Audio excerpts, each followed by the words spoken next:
অনেকেই আমাকে অসংখ্যবার প্রতিদিন কমেন্ট করে থাকেন এলইডি টিভির ভিডিও দিতে। এই চ্যানেলে আমি সর্বোচ্চ সিটি টিভির ভিডিও দিয়ে থাকি। তো আগের একটি পর্বতে আলোচনা করছিলাম বায়োসের অল ভোল্টেজ নিয়ে, সেগুলো আপনারা দেখে আসবেন।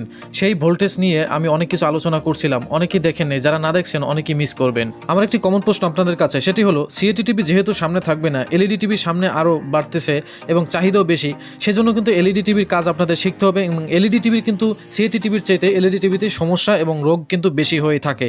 সেক্ষেত্রে আমি দেখেছি যে এলইডি টিভির ভিডিও কিন্তু আপনারা দেখেন না, সিএটি টিভির ভিডিও আমার চ্যানেলে বেশি দেখেন।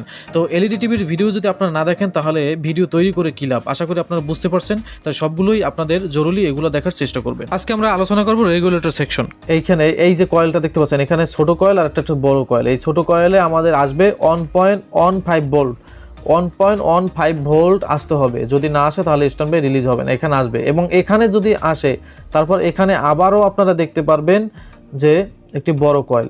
এই বড় কয়েলে আবার কনভার্ট হয়ে আমাদের 5 ভোল্ট আসবে, বুস্ট হয়ে এখানে 5 ভোল্ট আসবে। এই 5 ভোল্ট থাকতে হবে। অনেক সময় কয়েল কিন্তু কেটে যায়, তো কয়েলটি কেটে গেলেও কিন্তু হবে না। এরপর এই ভোল্টেজটা এখানে আমাদের একটি রেগুলেটর আইসি আছে।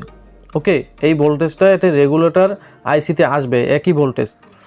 এই যে দেখতে পাচ্ছেন এখানে ইউএসবির পাশে রেগুলেটর ভোল্টেজ, তো এটাও 8 পিনের একটি রেগুলেটর ভোল্টেজ। তো এই ভোল্টেজটা এখানে আসবে, তো এখানে এসে ইনপুট হবে 5 ভোল্ট। এই পিনে ইনপুট হবে 5 ভোল্ট ইনপুট হয়ে, এবং আউটপুট হবে কত? 3.3 ভোল্ট। 3.3 ভোল্ট আউটপুট হবে। ওকে, 3.3 ভোল্ট আউটপুট হবে। এরপর 1 নম্বর, 2 নম্বর, 3 নম্বর, এখানে একটি 4 নম্বর পিন, এই যে শেষে 4 নম্বর পিনে 1.8 অথবা 1.7 ভোল্ট আসবে যদি স্ট্যান্ড বাই রিলিজ করা থাকে। আপনারা সহজেই বুঝতে পারবেন। আর যদি দেখেন এখানে 0 ভোল্টেজ থাকে তাহলে বুঝতে হবে স্ট্যান্ড বাই রিলিজ হয়ে গেছে। আর যদি এখানে ভোল্টেজ যদি এসে যায় তার মানে স্ট্যান্ড বাই মুডে রয়েছে। তো এই ভোল্টেজগুলোই যদি আপনারা ভালোভাবে দেখেন তাহলে স্ট্যান্ড বাই গত যত সমস্যা আছে সব কিছু আপনারা বুঝতে পারবেন। আইসির প্রত্যেকটা নাম্বার নিয়ে আমি আলোচনা করলাম না, এটা অনেক সময় লাগবে। আইসির প্রত্যেকটা নাম্বার নিয়ে পরবর্তীতে আমি একটা ভিডিও দেবো। নাম্বার দেখে, আপনারা আইসির নাম্বার দেখে কেমনে বুঝবেন যে এটা কত ভোল্টেজের কত আইসি। আশা করি আজকের ভিডিওটি আপনারা দেখবেন, ভালোভাবে দেখবেন। যদি ভালোভাবে না দেখেন, লাইক যদি বেশি না পাই, ভিউ যদি আপনাদের বেশি না পাই, তাহলে বুঝতে হবে অবশ্যই এই টিভিগুলো আপনাদের কাছে পছন্দ না, তাহলে আর ভিডিও নিয়ে আসবো না। অনেকে আমাকে কমেন্ট করেন যে এলইডি টিভির ভিডিও দিতে, সেই জন্য নিয়ে আসলাম। এরকম আরও মজার ইন্টারেস্টিং ভিডিও নিয়ে আসবো, যদি আমার সাথেই থাকুন।